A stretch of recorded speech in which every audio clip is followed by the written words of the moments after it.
Hi, friends. Last one. I promise. I know it's a lot of listening to me talk and go through all these things. Okay. I know it's not perfect, but it's the world we live in. So, last one is Ion Channel. And the Ion Channel, if you want to recap everything, the G protein is medium speed, medium success. Tyrosine is slow, high success. Ion Channel, you're probably thinking it right now. It's the fastest one by far, but it has the lowest success rate. And we'll talk about why. We'll talk about why this is a big deal, and do our cells deal with this in the right way or not? That depends on the cell, I guess. So first thing is, what the heck is a ion? And so an ion is a charged particle. Okay. The most famous ones that we're going to be dealing with are things like calcium, which has a 2+ charge. We have sodium, which has anywhere between a 1 and 3+ charge, but we'll say 1. We have things like chlorine a little bit in our cells. That's more of like in plants and stuff like that, and bacteria than in us. Chlorine's usually poisonous in us. We have potassium. That's a common one. All these things are ions. They are charged particles. Okay. They have a charge. And so they are going to be stopped from going through our cell membrane due to the phospholipids. They can't get through. And so they need a designated spot to get through. And we can actually use them to send a signal. If we open up the gates and they flood in, and we have specialized things on the other side for them to connect to start the cascade, we can send the signal along.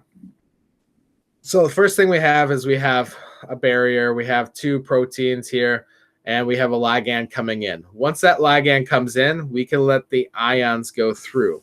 Now, a problem here is they move. I guess it's a problem and a good thing. They move by diffusion, and we're going to talk about diffusion in the next couple of weeks here. But diffusion, if you remember from 10th grade, means that they move high to low. They move randomly,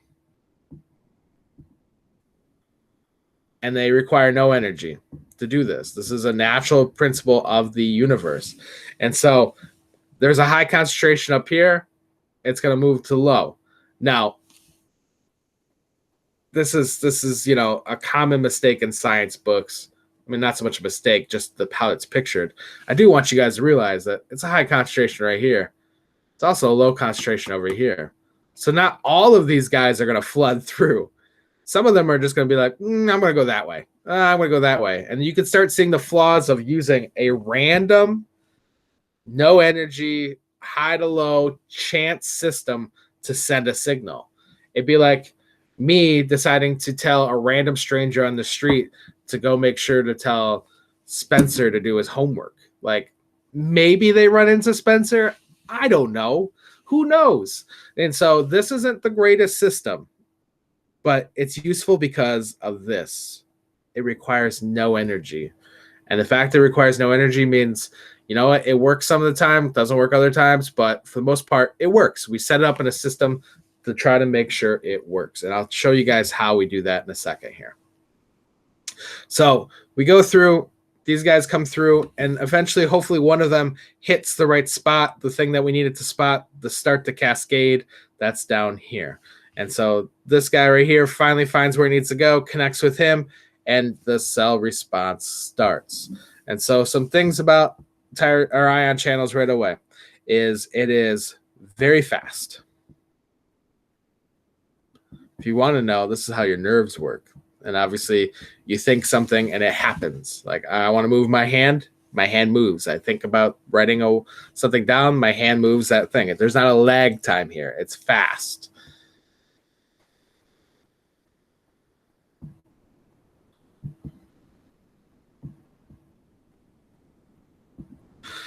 There's a low success rate. Now, I just told you that our nerves do it. This is kind of counter to our nerves. Like, I'm hoping there's not a chance or situation in your life where you're like, oh man, I'm doing something, I want to move my arm and it just doesn't work. Like, for the most part, I think almost every time in your life when you wanted something to happen with your nerves, it's just worked. And I'm hoping, at least. Okay, we'll talk about why in a second. But for the most part, it's a low success rate.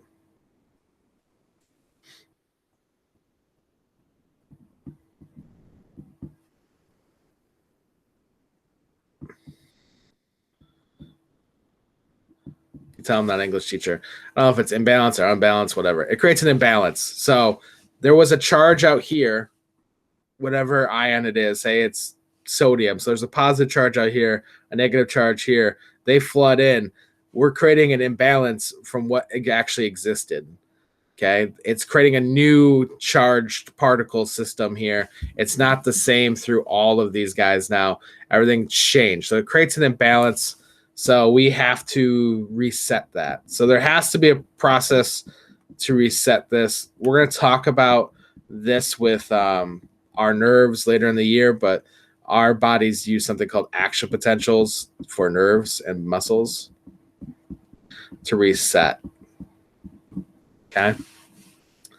And then I think that's about it what we need. So very fast, low success rate, creates an imbalance. Oh, I already said it once. I wrote it once. So this is no energy. I always forget about the energy part. So this requires no energy for us to actually spend. This is just something that's a universal property in our universe, and it happens randomly. As long as we open the gate, it goes high to low. Now, I said I would say something about your nerves. How your body gets around this is we create something called synapses. And so what a synapse is, we have an end of a nerve here. Okay. And we have another nerve cell that starts here. We make sure that the signal, the actual ions, come from this nerve cell, and they come across and they will flood this space here, which is technically what it gets its name, synapse. Synapse.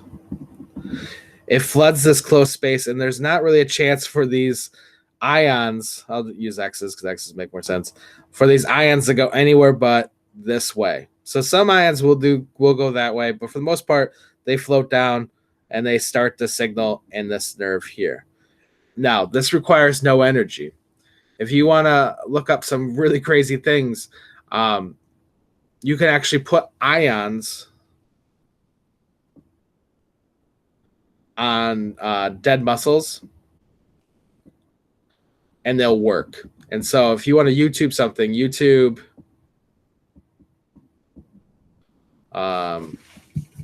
salt on dead fish. I hope to God nothing bad comes up.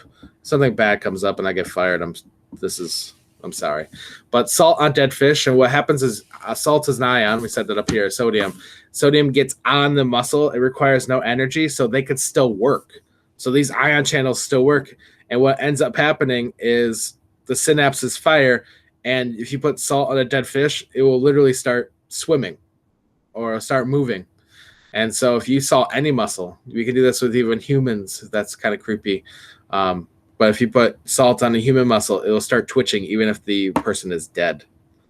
And so we set up the synapse to kind of take away the randomness that occurs through ion channels. In other situations, we can't do that because of the situation, and it's a low success rate. There's a lot of randomness here. What if the ion goes this way instead of this way and doesn't get connected? Or what if the ion floats that way? Or what if, the cell response isn't where it needs to be? There's so many problems with this. It's not perfect, but it works well enough because it requires no energy. So going through all of them, we got G protein. This requires one energy source, one GTP here. Okay, just one. So it's pretty cheap. This is the most common, medium speed, medium success. Ion channel, very fast, low success rate though, and it requires no energy. Okay, and then finally, tyrosine kinase, the one that works the best. It works every time, but it's very slow, and it requires energy. It requires 6 ATP, which is 6 times G protein. And obviously a lot more than what the ion channel does, because ion channel is free.